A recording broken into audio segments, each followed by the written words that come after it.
Folks, we are live.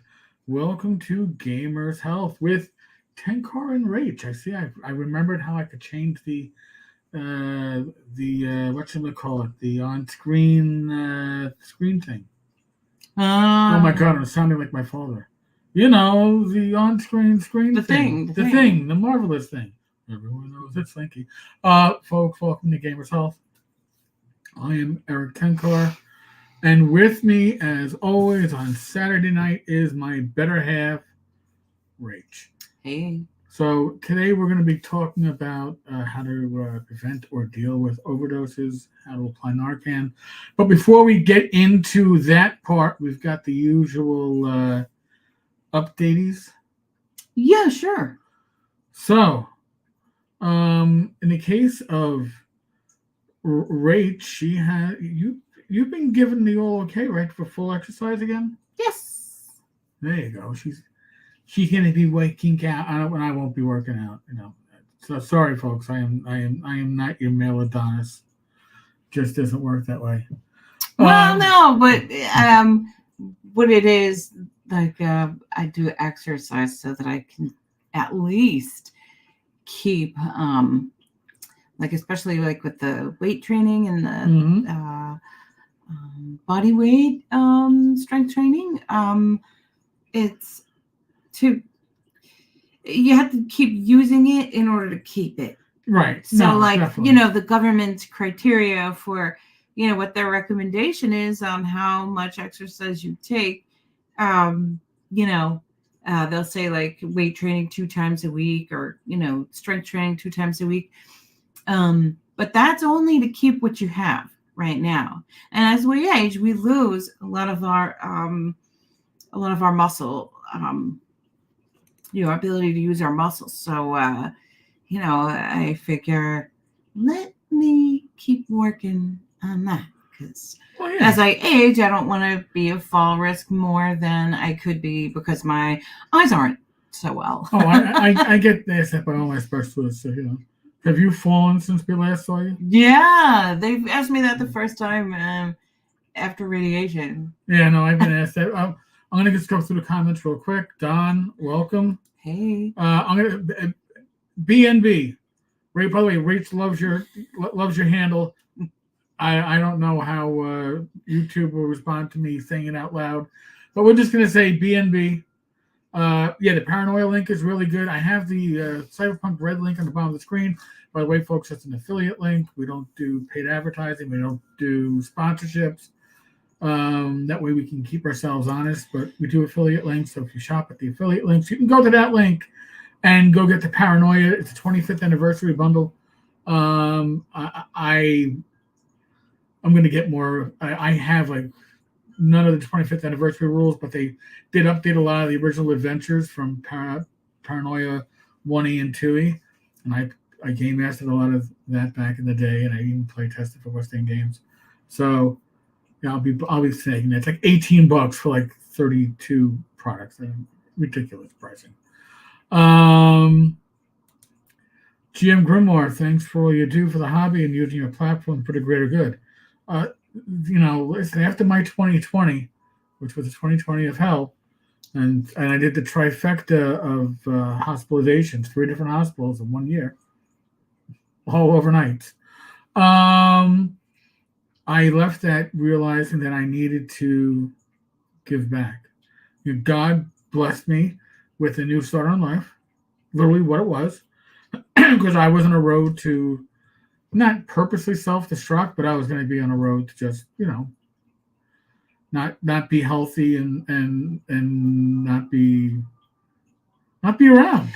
Right. I mean, it's bizarre because sometimes we resign ourselves to being like, oh, well, yes, I have a bit of extra weight. Yeah. That's okay. And it's okay to kind of, think like that. And yes, I know I'm not going to be, I'm not going to be thin and I know I'm not going to be 100 pounds, Yeah.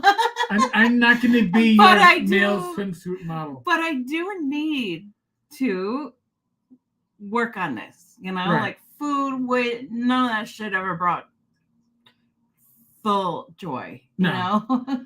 So,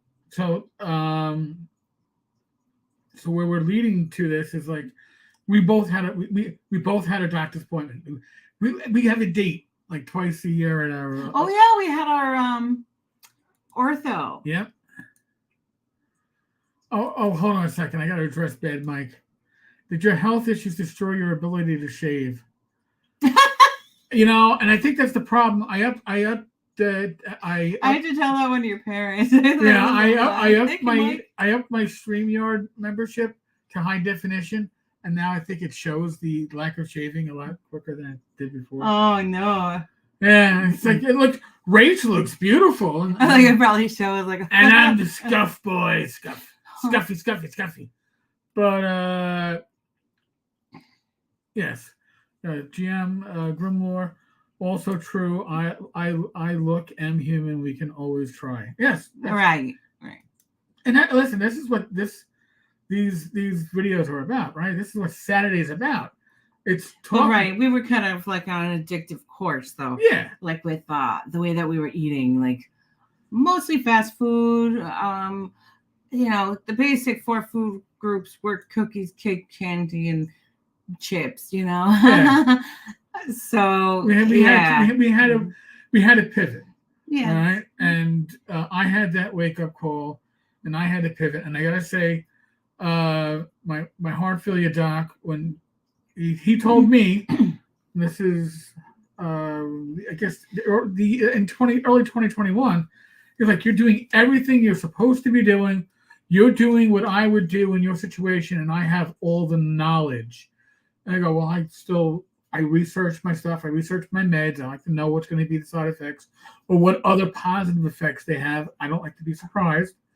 And he talked about belief in a higher power, and had a higher power, had a purpose for me.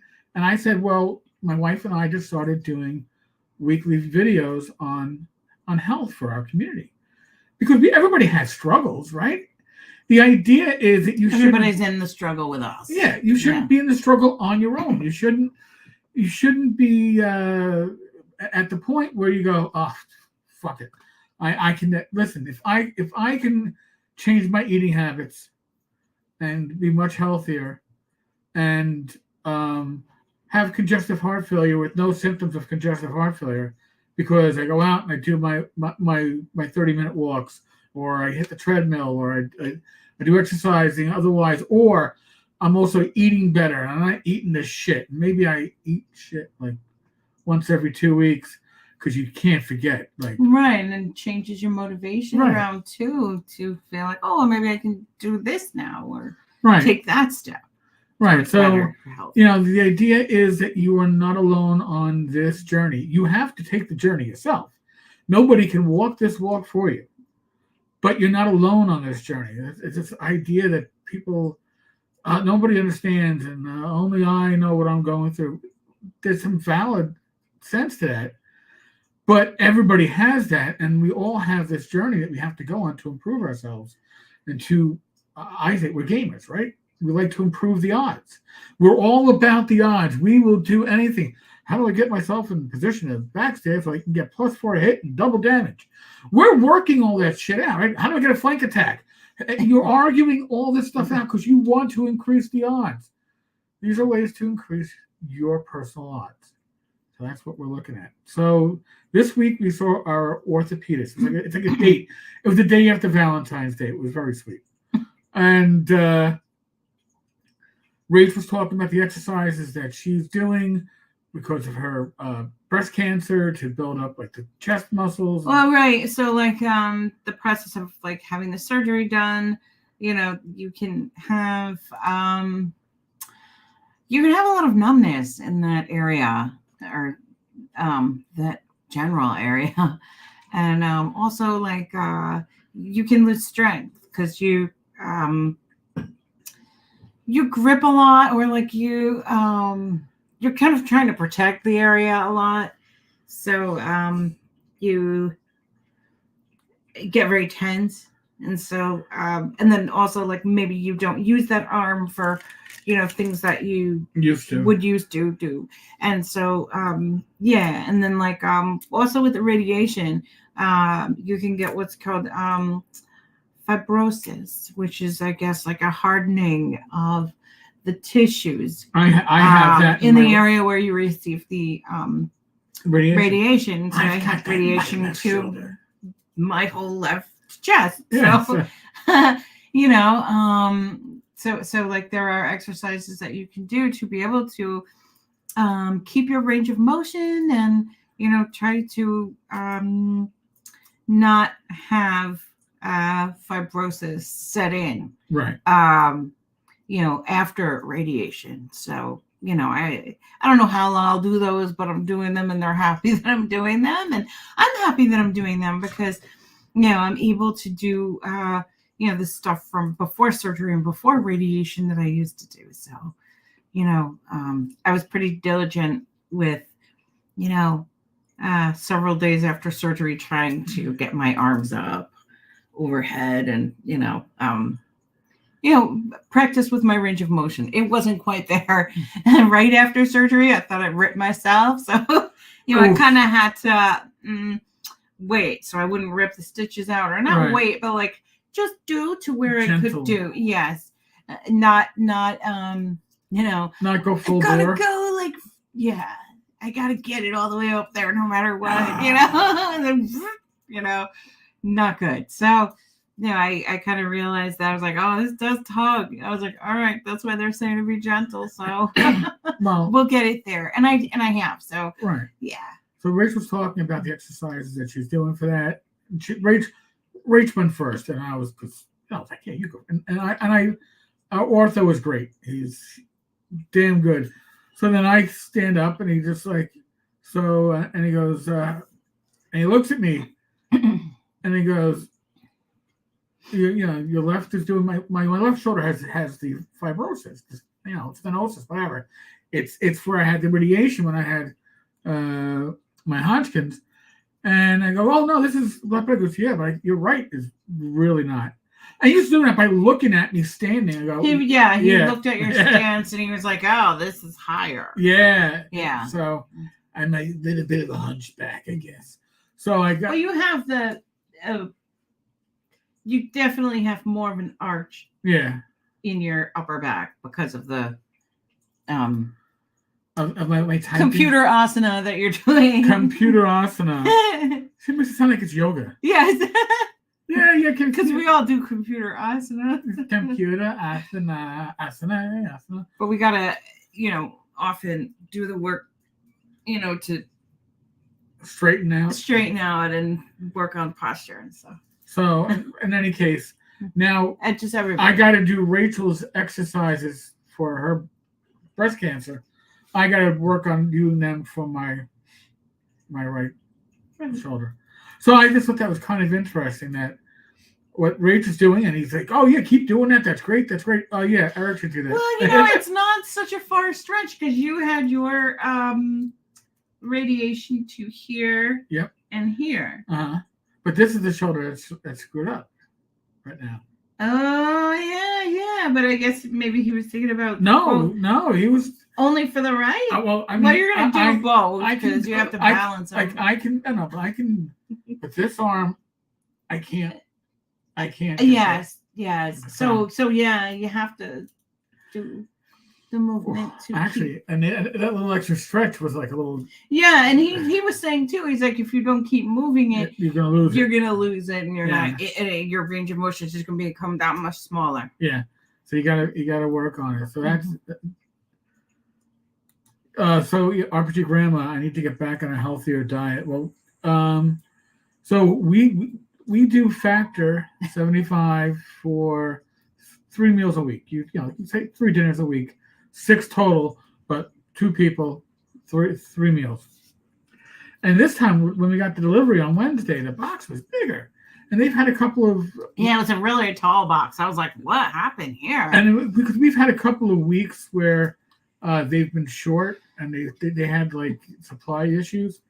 And so we got like refunded for those dinners we didn't get, plus a $5 credit.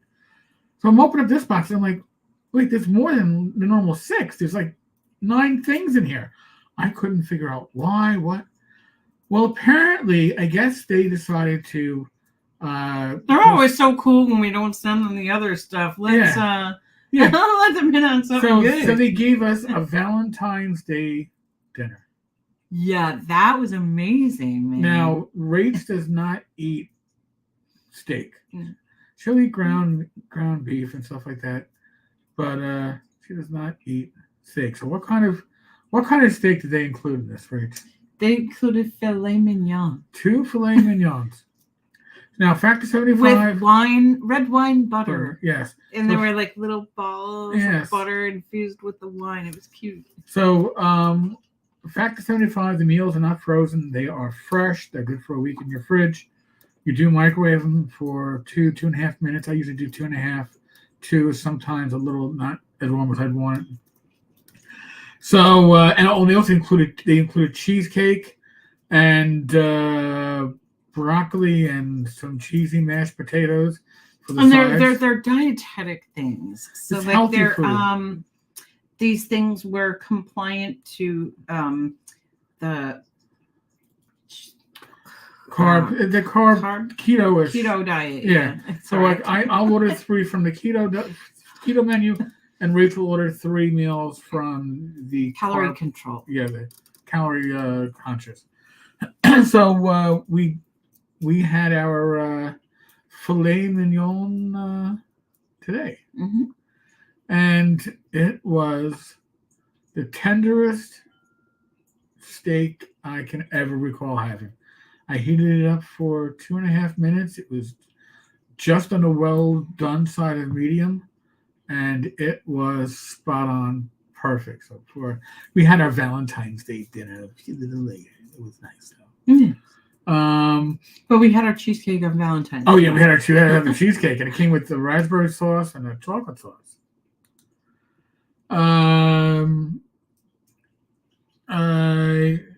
Yeah, thank you, but no, not needed. And don't be offended by this, but I really don't need to monetize my channel. I do this for fun. I do this because I enjoy it. I don't need to find other ways. No. So appreciate the offer. Thank you, but no, not needed. So moving on from there. Well, at least it wasn't an insulting trolley thing. No. It was some other kind of troll. Yeah, I know. So right now, Grandma is living on oatmeal for lunch. I gotta make oatmeal again. I do enjoy for breakfast. steel cut oatmeal. We could put frozen fruits in it, like berries. Oh yeah, that's true too. But so now one other thing we haven't discussed is our Gardein.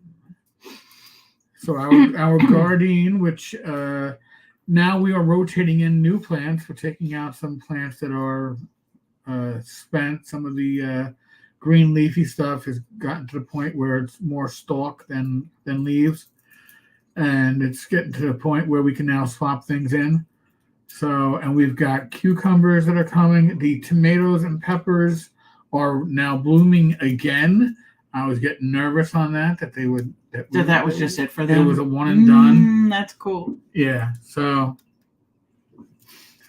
RPG Grandma is nursing a bad tooth, waiting for oral surgery. I'm so sorry. That's the worst. Speaking of which, I have to make a dental appointment. Oh God, yeah, and I got a broken one here. Got to make an appointment with the urologist. Mm. My nephrologist is referring me to I have a small kidney stone. Mm-hmm. It hasn't done anything in months, but it's apparently there, and I don't know if they dissolve on their own after time. Maybe they do. I know if they do, the apple cider vinegar we have in the morning is certainly helping. So yeah, hopefully it is dissolving. Yeah, so I'd rather have no kidney stones. I've passed 2 kidney stones. One I didn't even know, except for the fact that I was peeing every, hour. But God's grace, I never experienced it. Yeah. I guess it's more common in males. Well, I think it's just harder for us to. When I passed my second kidney stone, I thought that You know the creature from Aliens, the face hugger. I thought I had a face hugger in my belly trying to come out in my side. I was like, "Oh my god, this must be appendicitis." Oh my, I don't know. Oh yeah, and because there's a lot in the lower abdomen that Yeah. can go wrong. and then after like half an hour, it subsided, it went away, and I went back to sleep and didn't even think about it. And then a couple of weeks later, I had a little trouble urinating, and then I realized I had a kidney stone. Mm. Yeah. Like a real man, I passed it on my own. Damn it. Thank God I could. So, RPG Grandma, she goes, she has a molar that rotated, has gone bad under all the metal fillings in it from childhood. Yeah. That's what I have. Yeah. I could set off metal detectors with the amount of metal in my mouth. Tammy, I would give birth over having a kidney stone. The pain, at least with birth, comes in waves. Gosh. But the kidney stone doesn't let up, and is the worst. It doesn't let up until all of a sudden it passes, and then you're like, oh, maybe I wasn't really having pain. Maybe it was all just a bad. Could happen at night. Maybe it was all just a bad dream. Wow. It wasn't a bad dream. It wasn't. But in any case, actually, come think of it, with the Guardian, we've got chamomile, cucumbers, catnip, holy basil. We got all the stuff rotating in. So I have things in a sprouting tray right now, because once they have roots that are about an inch out of the bottom of their little cube, they can get fertilizer. They're strong enough with the fertilizer. Yeah. Okay. So, Tammy, I did not have kidney stone passing amnesia, but labor room amnesia is a thing. I think that we're wired that way. It's like, yeah, that's good. I don't recall. So we keep having them. Yeah. I don't recall any pain. Yeah. Son of a... Yeah, my mom used to talk about that, like, type of recall, Yeah. where it's like all the good stuff and, not necessarily the pain part. Not the pain. Not the pain part. Forget that. These are not the droids you're looking for. This is not the pain you want to remember. The force be with you. Right. So, I think now is the point where I take today's baton and mostly hand it to Rach. I'm going to be in a support role now. Yeah. Because this is Rach's. And you can ask questions, or if you see something come up on the screen. That's yeah. But yeah. So just lately overdose risk has been just coming to our attention. It's huge. A lot more, and worries that you would have about just anybody in your life, whether they have an addiction or not. Right. With fentanyl, you don't need an addiction to have an overdose. Right. And they're putting fentanyl into street marijuana. Yes. They're putting fentanyl into fake Oxycontin pills. They're putting fentanyl into anything they think somebody's going to try to use to get high. Right. Because they basically want an addict. And because that's until the addict dies, that's constant money coming in. Yes, exactly. To the drug gangs. So yeah, it's in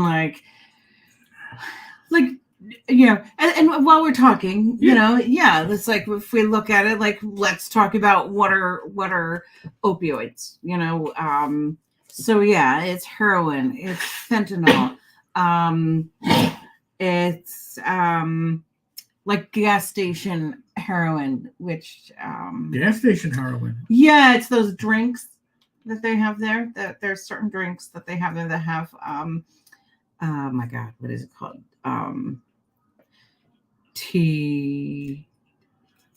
Tiamalone. This is the Zaza that sometimes you hear younger people talking about. And, I'm learning something now. Yeah. So that's an opioid. And then also like painkillers, Percocets, oxycodone, things that, we've all used to control pain. It can get to a certain point where, it can leave you at risk for overdose. Like if you overtake, if you're introduced to a large amount of an opioid and you're opioid naive. And I think that's why we have such a skyrocketing of overdose deaths. So, you can also, a lot of times they find dummy Xanax, like fake Xanax pills. They often have fentanyl, often in the cocaine supply. And we've heard about it around here with marijuana occasionally. So it could really be coming in anything that, somebody might try. So Right. Let's talk about what naloxone is. Naloxone is a medication that is approved to basically push all opioids off of your receptors and reverse overdose. So that's the reason why there's such a push to get this into the community. It's interesting. When I started working 30 years ago now, Right. in the field, these were not too common. These were like very controversial to have naloxone, to have overdose reversal possibilities in the community, in people's hands, in users' hands. And so it's been really interesting to see the progression of different approaches. And this is one of those different approaches that while I was working in, I'll hold it up. this is naloxone. That's what it looks like. So you can get this from in a couple of different ways. These are available. Let me take it out of the package so you can see. I like that. By the way, do not test device before use. No, because then you don't have any medicine left. Right. This is. You don't have to prime This is the pump. really friggin' tiny. Yeah, it's not like the one that you use for your rhinitis, and you're like 5-6 times before it comes through. There's like 0.1 milligram of milliliter in here, so you can't really mess around with it too much. So that's what it looks like, and you can get it in a couple of different ways. You can go to any pharmacy nationwide and be able to have pay for naloxone, pay for Narcan. It runs between like $35 and $45. Yeah, and so you get it that way. But when you get that, it's just these two in a box.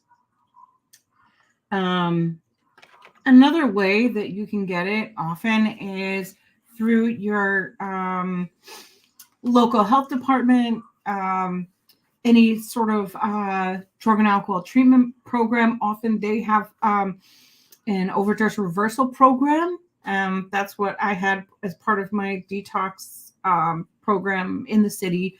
We had a program where anybody could come in and get a kit for overdose reversal. And so like people would just come in, you'd teach them how to use it, and they'd leave with a kit. We would do this with all of our families of our clients. We would give them training in overdose prevention, and we do it for just like civic groups and anybody that was interested in having this training. So And this actually comes with a few different things. Like when you do the training, your state will give you like a little card. I've been certified. Yeah. Or is that? Oh, let me see Oh, it. sorry. She takes the card away. Certificate that certifies that. Rachel. This is a very old kit because I was going to open it to be able to show all the pieces. This one's from like 2019.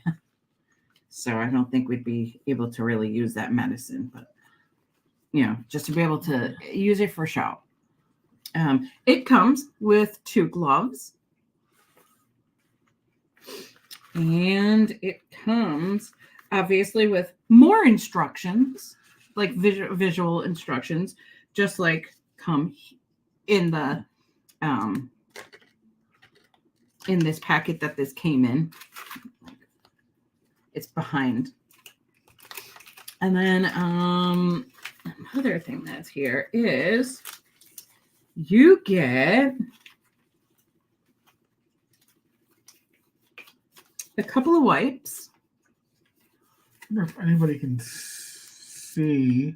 Yeah, those are really hard to see. Yeah, they give you that cartoon picture. By the way, folks, I want to mention something before we forget. You cannot store this in your car. Okay, yes, because it's too hot in your car. Too hot or too cold. It can't be too hot or cold, depending where you live. You can't freeze it. Its best temperatures are between 59 and 77. Your car in the summertime and anywhere in the U.S. on a hot day with the sun beating down is going to hit over 100. Not good for what's in here.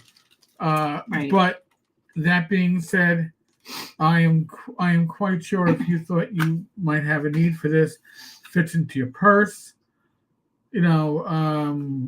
If I used to carry them in my purse when I took the train. If it's in the winter time and you're a guy, you've got your winter jacket, or if it's fall time, you got a pocket. I mean, honestly, I'll tell you the truth. Rach and I, we've been out and we've looked at. You've seen people. You go by and you go, well, you know they're using. Is that person okay? That they're using and Now, but we haven't passed. You and I haven't passed anybody who, appeared to be. Because we stay out of Manhattan. Well, who appeared to be in overdose. Yeah. So I've seen it at work. I've seen it in the trains. Yes, right. And tried to help. And so something else that the kit comes with is inside this bag. It goes this mask, and this is for rescue breathing. It's something that a lot of people are very shy and afraid about doing, but can be helpful and is easy to learn. But yeah, so something about these two is that the two need to stay together at all times. So like if you want to have Narcan in one part of the house, if you want to have Narcan that goes with you everywhere, if you want to have Narcan at another family member's house too, get more kits. They will give you, there's no troubles getting it. Just look on your state. Ours is called Oasis. Yeah, New York State will actually send it to you. By the way, New York State will send. If you're in New York State, well, they're not going to send it. They're not going to send it. Yeah. So you look and see what your substance use provider agency is, like your state substance use authority. But yeah, these two, they need to stay together for the very fact that often one dose doesn't quite do. Right. So you'll have to effect. Administer the second dose. By the way, the Elk of Antioch, I use transit, and some days I've taken a train. I've seen 2 used Narcan fanny packs discarded where they were used. Yes. I believe it. Yes. I do believe it. And just to not really going. I mean, thank God they're used. It's just it's hard, like, because like usually they tell you, to report that you used it. If not to the police, you should be calling 911 either way. Yeah, but police in the beginning before you even administer. But if that's usually like somebody who, because the Good Samaritan law doesn't cover if you have warrants or if you're a parolee or a probationer, but you want to do the right thing, and maybe that's the situation. They do the right thing, did the right thing and said, gotta go by, so yeah. That's always interesting, but it's always like, you hope that they reported it to the health department so that you can know that this is getting to people. Right. Like our state has an application, a phone application, which, goes through all the steps and, guides you in terms of like, how to administer also, and how to report as well. So that you used it, or and then resources on how to get another. And then GM Grimlore says, I live in Northwest Washington State, and the local Rite Aid offers it free. Awesome! Yeah, there are some pharmacies that do offer it for free, and that might be something that you look at on your state's like Substance Use Disorder Authority's website or your state health department's website. We have several pharmacies here. It's like CVS and Walgreens that will give it for free. But just in certain neighborhoods. These are like some of the more higher risk neighborhoods, like South Bronx, Jamaica, maybe Jackson Heights at this point. No, I didn't see one there, but Jamaica maybe. And then there's a huge epidemic down in Rockaway. In Far Rock. So yeah, like neighborhoods that the health department has found are deeply impacted. The Lower East Side, things like that. Williamsburg, places like this where Lower East Side. Yeah, exactly. Yeah. So yeah. And that's great when like you can be able to just go in and get it and not have to pay that $45. I guess you're paying sometimes for the convenience, but yeah, our OASAS will send the kit, and then they'll also send test strips. So like if you're getting test strips, they will send you the whole kit and caboodle. But if you only want the kit, you have to either go to like a program where they give it out like that. Test strips are what? Test strips to see if there's fentanyl in the supply. There's for fentanyl and for tranq, which is psilocybin. Jim Grimler, I saw a new medical device for choking, basically a face plunger. I guess EMTs are carrying them now. That's so interesting. Checking out, especially for anyone with kiddos running around. Yeah. That's so important. Yeah. And just like this, like that it would be a really awesome part of just like a regular first aid kit that you have, just like these. They can go right in your first aid kit in your house. Right. So now, and this whole topic is getting me thinking about something, and probably not a bad idea, because this household has 2 adults over the age of 80, and you got me with congestive heart failure, basically essentially in remission, but it's still there. You can get at-home defibrillators. Yes, the at-home IEDs, and that's not an improvised explosive device. Don't think of it as. Oh my God! Did I say that? Yeah. AED. Sorry. Yeah, I. It's not the. It's not gonna blow stuff up. Hey, hello! It's fixed your heart. Ba-boom! Holy. AED. Yeah. We had that at every program that I worked in. We always had defibrillator. Yeah. So I am thinking that we. By God's grace, we never had to use one. No. We had to use Narcan and CPR at times, but never the defibrillator. Thank God. But again, we are. If you're watching this, you're a gamer, all right. And if you're a gamer, you're always trying to put the odds in your favor. This is nothing different. Yeah. So, along with this form of Narcan, you can get it in a few different forms. There's an injectable that We used to keep injectable also in some of the programs where I worked. And then there's also one that is considerably more expensive. It's like basically like a stamp, but it's an injection inside a cartridge that you just press down. Like you take the shield off and then you press down, and the injection of the Narcan goes in. And something that I found that was really nice with that was that it had voice guided instructions, which was kind of interesting. Like, if someone like would tend to fall apart at these times or have, trouble, or maybe if they were visually impaired, I thought that was really awesome to be able to, set families up with also.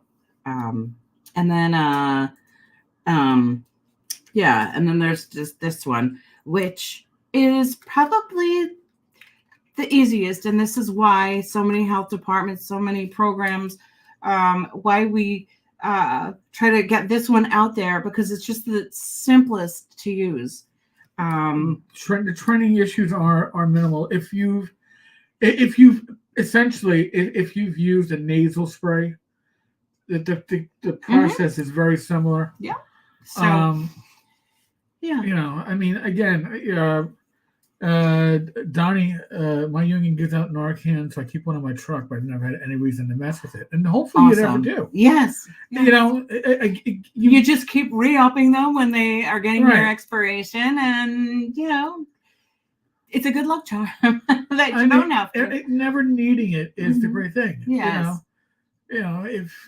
If you have something like, if we never needed my first aid kit, that would be awesome.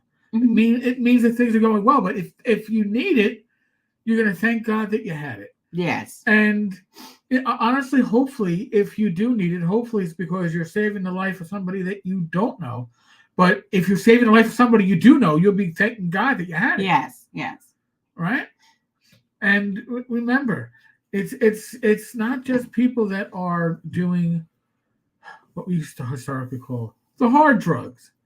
It's gotten into the street marijuana supply. Now, New York, you can buy marijuana. Right. Now in marijuana shops, prerequisite is you had to be arrested for marijuana in the past in order to get a license. Right. It's just like that gas station heroin. That's available in smoke shops too. It's not regulated at this point. I never. No. Gas station heroin was something I never. Well, I've been retired for 8 years. I never heard. It's a newer thing. It's actually. It's interesting that medication was it's an antidepressant, a tricyclic antidepressant, but that was made in France, but they use it in different parts of the world as an antidepressant. But I don't know to what extent over the others, but this is how it's landed here in the States. Okay. Yeah. I'm just like. Yeah, I know. Gas station heroin. Yeah. When I was working, gas station heroin was, hey, the dealer is a spot at the gas station. We're gonna look at that. I put a thumbs up over you. Oh, hey, there we go. There you go. So how do you know when somebody is overdosed, or they're overdosing? You know this by the fact that they are not responsive. They might still be breathing. They might have very labored breath. You might hear gurgling when they're trying to breathe. And their nail beds, or their nail beds are like fingertips are starting to go blue.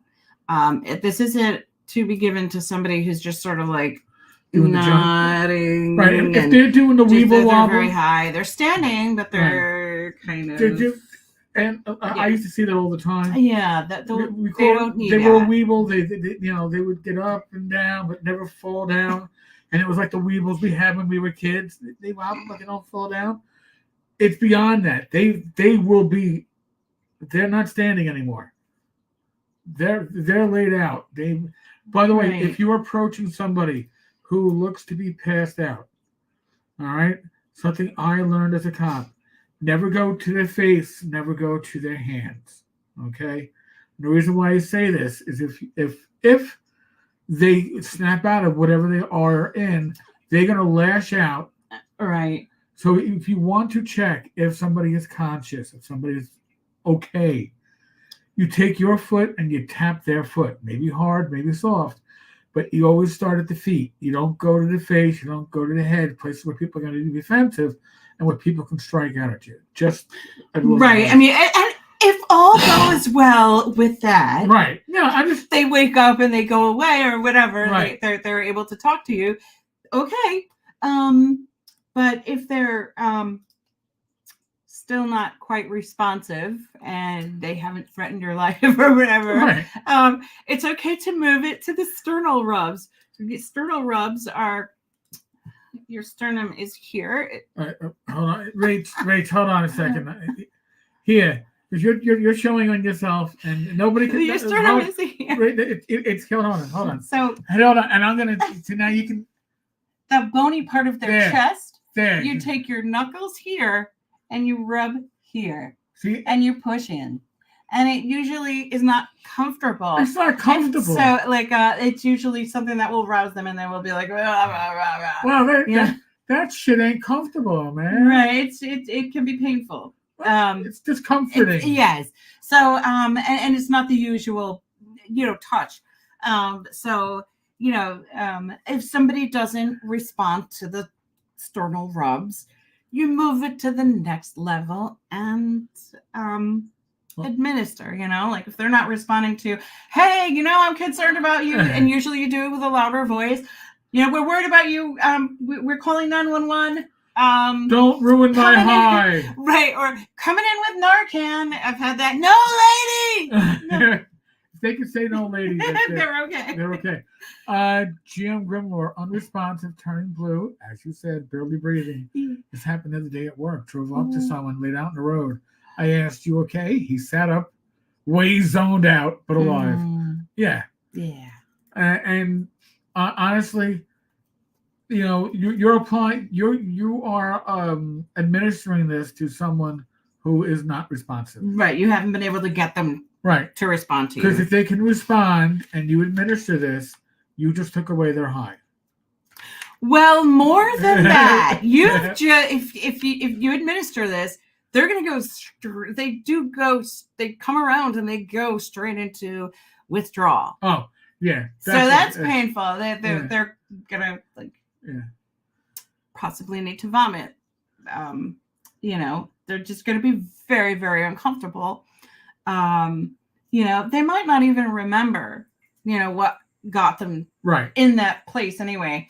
So they'd just be agitated because they don't know fully what's going on, right. And what happened. Yeah. Or they might do know and be kind of annoyed, but that's just the way it goes. So when you are administering a Narcan, you take it this way. Okay, that's better. And then you put it. Hold on, I'm gonna pretend pass out. Okay, so. But if I pass out. So, say for example, you find somebody like in their car, to administer this. You're probably gonna want to put the seat back, because you want the head to kind of be back. Yeah, my head doesn't. To definitely be back. So that you can get all of the medicine in. I'm not flexible like you are. And so it goes, you're going to put the applicator into their nose up to your fingers. Up to your fingers. Hey. And then you push down. And on the plunger. On the plunger. Not on my head. Not on the head, no. So that's pretty much how it works. And then often, there are times where it'll take time for someone to come around. So you kind of wait for 2 minutes. If the person comes out, you can explain to them, look, you overdosed, we gave you Narcan, and try to convince them to stay and, wait for an ambulance, because usually before administration, you're going to call 911. Yeah. And make sure that someone, if you have someone with you or you yourself, is able to get rid of any barriers to the police or the EMTs to be able to come in. when you call the police, you're basically just going to say that you have someone there that's not responsive and they're turning blue. And, to get the best, fastest response.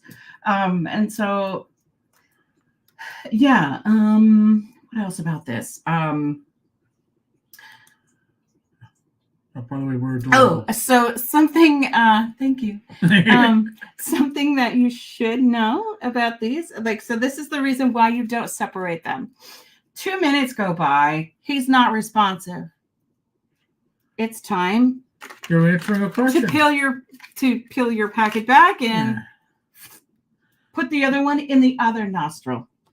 So here I went at this nostril. With the second one, I'm going to go at this nostril. Maybe there's an obstruction. I was about to say, maybe there's obstruction. Maybe the person got their full dose and there's so much fentanyl in their system, you're going to need a second dose. Yeah. I've been in situations where we had one guy that we needed to administer like 3 or 4 kits. Well, we saw that on one of the YouTube videos, one of the PD ones. Yeah, it was back before Christmas. And they had to, I think it took 3 or 4. Yeah, this guy, we had him in a chair and we put his head back and administer the first time. We were like, look, we need to put him on the ground. And then, put him on the floor because, he really wasn't breathing. He had the death rattle. Uh-huh. That was when I got up to, go and, to go, by the nurse. He was with one of our nurses. So because I was talking to another person, about his situation in another room with a slider. So I heard the gurgling and I went, oh shit, that's not good. So I get up and so then we started to administer. But we did have to put him on the ground and we did have to have medical staff administer CPR as well. Right. But yeah, so that's pretty much what you're doing. And that's why you need that second one to be right with it. Tammy says, don't get it in the eyes. No, it's not going to help. It might be painful. They aren't eye drops. I know it could look like some eye drops. Yeah. So, and then the next situation, if you're out of you've administered both and the person is still not breathing, and you have the government one. Not the government. The cane is attacking. It got caught in my hair. The cane's on the government. This wolf likes to attack my hair. It's a great looking. Oh yeah, it's not a wolf, Rich. It's not. What is it? A dragon? It's a dragon. Oh, I thought it was a wolf for a minute. No. It's. Oh, that's not a wolf. Oops. I just saw the long nose. Yes. So yeah, if you got the government kit and you have this mask, this part goes over the mouth, and what's nice is that it protects you from anything on their mouth, coming out of their mouth, anything like that. So and you feel comfortable to do it. So yeah, rescue breathing goes pretty much that you put this over the face and it's you pinch the nose and tilt the head back a bit so that you can and this is something breathe into their mouth. And so it's 2 breaths every 5 seconds. Now, folks, just so I don't know if you can see this, but there's an outline of a face on this. Yeah. To assist in you getting it lined up. I just thought they could see it. Oops, no. Sorry. And it shows you to pinch the nose because it has 2 little arrows to pinch the nose. But this is something you could almost leave this in your wallet. Okay, it folds up that small. Yes, it was. Although I don't know in this wee envelope. Yeah. So although when you were younger and you left condoms in your wallet, and they was probably not the good thing to do because then you kept on probably breaking them. Right, it's not gonna mess this up. No, this will survive a lot. There's better. no lubricant to dry out. Right, this will survive a lot. But that the condom that stayed in your wallet for 2 years. Yeah, but this is what you would do if you had the government kit that the kit that comes from the program, the kit that comes from your state government. I've never seen these given with the pharmacy one. Up to your grandma. If I am working with my employer allows as far as aid goes can be rough. If alone, I can do way more. But if I have my kids with me, nope, I can't help. This is really Right. messed up my coworkers. Uh, Yeah, and that's the whole thing too. Listen. yeah, if you have the knowledge and the skills, Yeah, I you mean, know, you're like, how could I not? right. So I mean, like any of the knowledge that I learned for first aid and other resources when I was on the job, um, there was stuff that like if there was and it's the reality, right? Like you were more likely to say, all right, I'll do rescue breathing for a child than I will for that homeless guy on the street corner if he's not, because you just don't know what you can take home to your family. Mm-hmm. But this knowledge is useful for your family, to keep your family out of trouble, to keep your family, if they are in trouble, to put the I odds think people in are the more favor. likely to do the rescue breathing with their family and Yeah. not really worry about the mask too much. Right. Like I learned it all in the academy. Even in the academy, they told us, you have to make decisions that are the right decision, not just for you, but for your family, because you're dealing with certain populations. Right. You may expose yourself to something. You can't take that away. So after you're done administering and like doing rescue breathing, or you opted not to do rescue breathing, you put somebody in the rescue position, which you basically put them on their side with one arm under their head, and their top leg sort of their knee bent, so that this way they don't roll onto their stomach or back onto their back, and in case they vomit. I'm about to say, you don't want them on their back if they're going to vomit. You want them on the side. Drug overdoses can lead to vomiting much the same way as alcohol overdosing can. Yeah. So and the withdrawal too, like when somebody just starts withdrawing, like that can come along with that territory too. But something to also be aware of, even if you don't know that person to have ever used any type of opioid, this will not hurt them. Right. Give it, it could just be that getting whatever opioid is there, basically what I'm saying is that the odds of this helping are greater than it not helping. So, and even if it doesn't help, they're no worse off than they were before. Exacto. It'll either help or do nothing. Exacto. So either you improve the situation or you're no worse off than you were before. So that's the way you gotta look at it. So I really hope that folks enjoyed this, or at least if you. Hopefully it's helpful. Hopefully it's helpful. How about that? If you have any questions about it, or we'll take a question. We'll stay on for another few minutes if there are any questions. And if not, if you have questions you want us to answer next week, I don't think there's going to be a Gamers Health. We'll be at TotalCon up in Massachusetts. If you're at TotalCon, you'll get to hang out with us in person. But I don't believe that we'll be doing live streams on this channel on Friday or Saturday of next week. I'm going to talk with Joe the lawyer, see if he can run the random party generator through his channel for next Friday. I mean, he usually simulcasts it anyway, so he should be able to do it. Over to your grandma. If they have a seizure, move away objects and not hold them down. Yes. Do not put anything in the mouth, especially your fingers. Yes. Yep. They used to tell you to put like a tongue depressor. I haven't heard that. Oh, I used to hear that one because when they're having a seizure, sometimes they bite their tongues and all that stuff. So the idea was a tongue depressor, but I think when we were in the academy, but nobody ever carried one. Who's carrying a tongue depressor? You know, Got a popsicle stick, anybody? anybody, Beulah, you got a popsicle stick?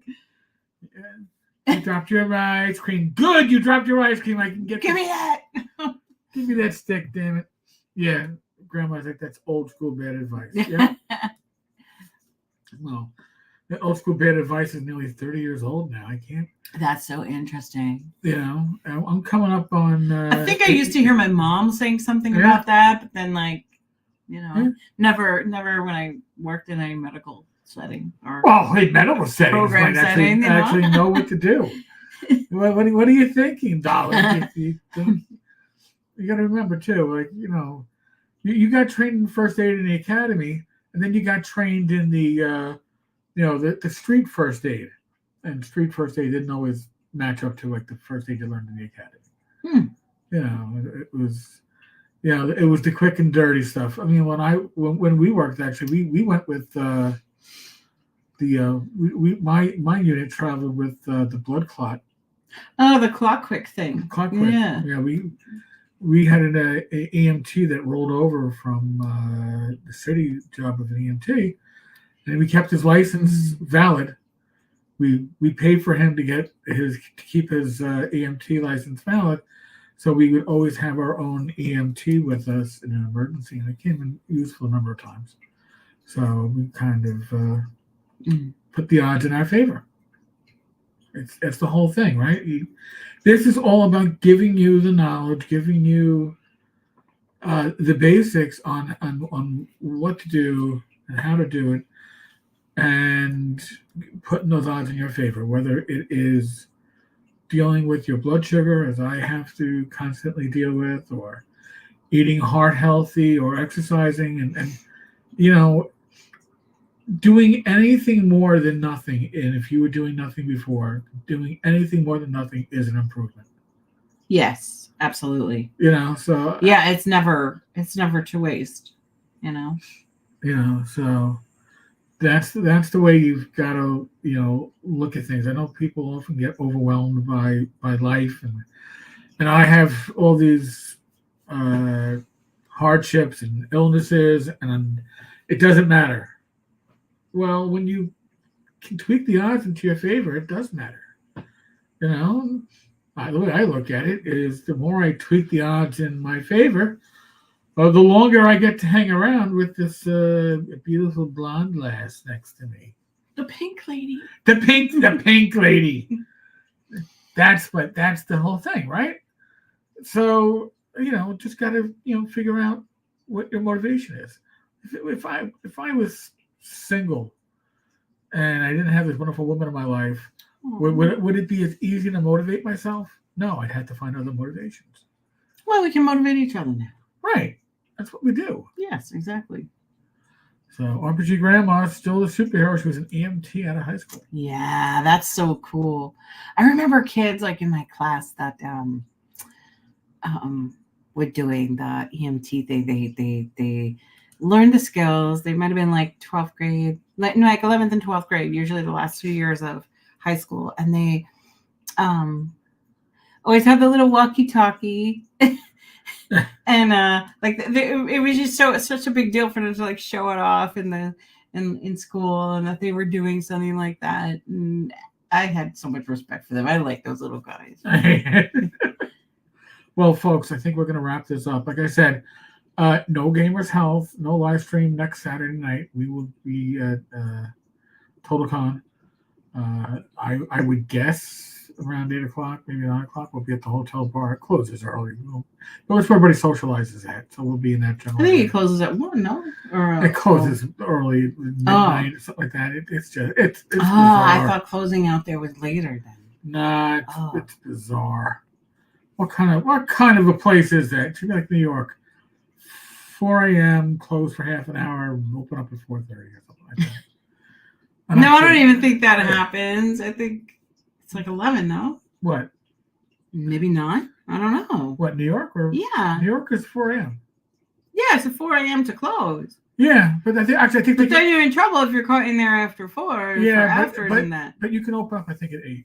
Oh, okay. I never knew what time they could open. Yeah, I think that's it.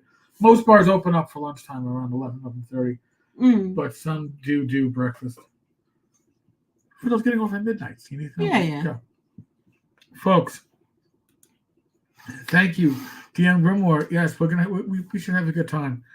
We always do. Total Con is a very nice, relaxed con. Robert G. Grandma, thank you. Everybody, thank you. You've all been Thank you great, so wonderful. much. If you have any questions, feel free to hit us up on social media. Or hit me up. I'm the easiest to find. Right, or any topics that you want us to cover. Yeah. And other than that, be safe, be well, God bless. Roll those dice, roll them well. Take great care. We'll be back in 2 weeks, but I'll be back with another video tomorrow if you follow my regular newsy, gamey stuff. When I say gamey, I don't mean like gamey. I mean like game related. All right. Hey, listen, she said yes to marrying me. Yes. Yeah. That I did. All right, folks. Ladies.